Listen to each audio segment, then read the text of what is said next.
Sir काय सांगाल, काल विधानसभा अध्यक्षांनी थेट एसआयटी नेमणुकीची सांगितलेलं आहे आणि त्याचबरोबर जरांगे पाटलांनी फडणवीसांबद्दल जे काही वक्तव्य केलं त्याबद्दल त्यांनी दिलगिरी देखील व्यक्त केली. नाही, हे बघा, खरं म्हणजे इथे असं आहे की त्या परवाच्या दिवशी जरांगे पाटील साहेब ज्या तावामध्ये म्हणा किंवा भावनेच्या आहारी म्हणा,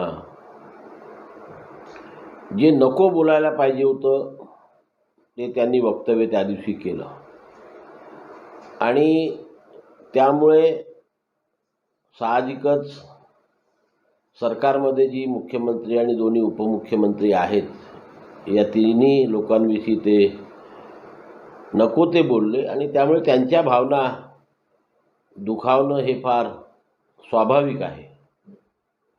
आणि योगायोगाने अशा वेळेस घडलं की जेव्हा विधानसभेचं अधिवेशन सुरू होतं आणि त्यामुळे तिन्ही पक्षाचे नेत्यांचे जे समर्थक आहेत त्यांनी सभागृहामध्ये हा मुद्दा उचलून धरला आणि मग माननीय विधानसभेच्या अध्यक्षांनी SIT स्थापन करण्याचे निर्देश सरकारला दिले.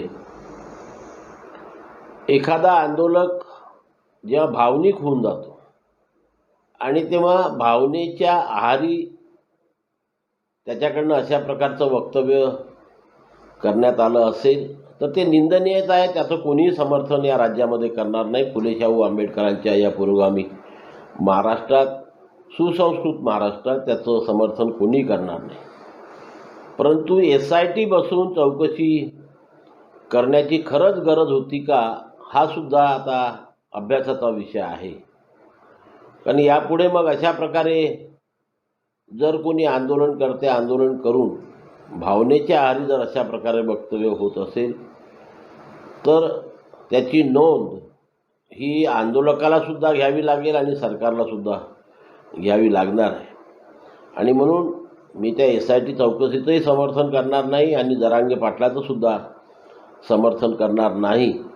दोन्ही पक्षांनी कुठेतरी आत्मचिंतन करण्याची गरज आहे आणि म्हणून मी जरांगे पाटलांना सुद्धा निवेदन करेल. त्यांनी नंतर काल आपले शब्द परत घेतो असं म्हटलेलं आहे, दिलगिरी व्यक्त केलेली आहे.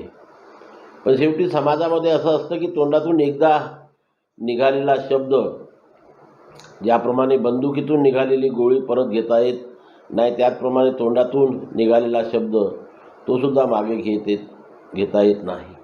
त्याच्यामुळे आता भविष्यामध्ये बघायचं आहे की या SIT चौकशीच्या माध्यमातून काय काय बाहेर येते आणि या SIT चौकशीचं टर्म ऑफ रेफरन्स काय राहते, की कुठल्या कुठल्या घटनांची चौकशी या SIT चौकशीच्या माध्यमातून होणार याकडे आम्ही सुद्धा लक्ष ठेवून राहणार आहोत.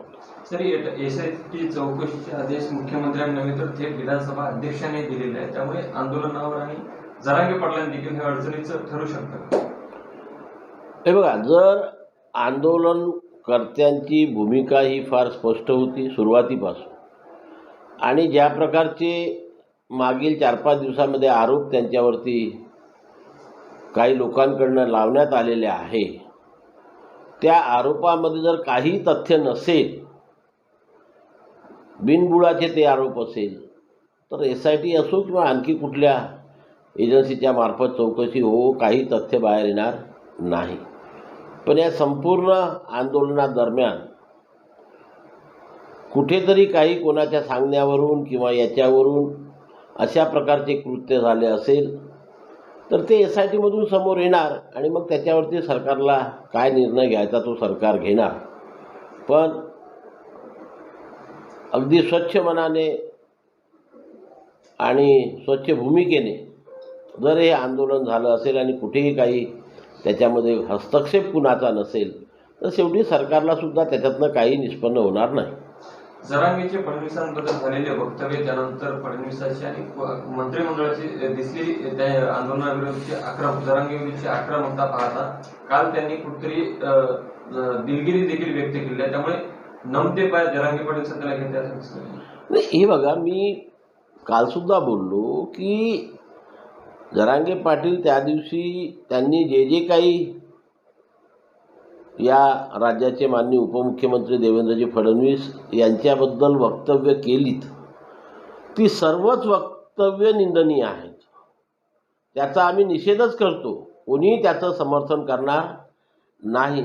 आणि नंतर मग त्यांना स्वतःलाच कुठेतरी त्याचा पश्चाताप झाला असेल की भावनेच्या आहारी मी जे काही नको बोलायला पाहिजे होतं ते मी बोललेलं आहो, त्याच्यामुळे त्यांनी आपले म्हणजे दिलगिरी व्यक्त केली, आपले शब्द मागे घेतो असं त्यांनी म्हटलेलं आहे.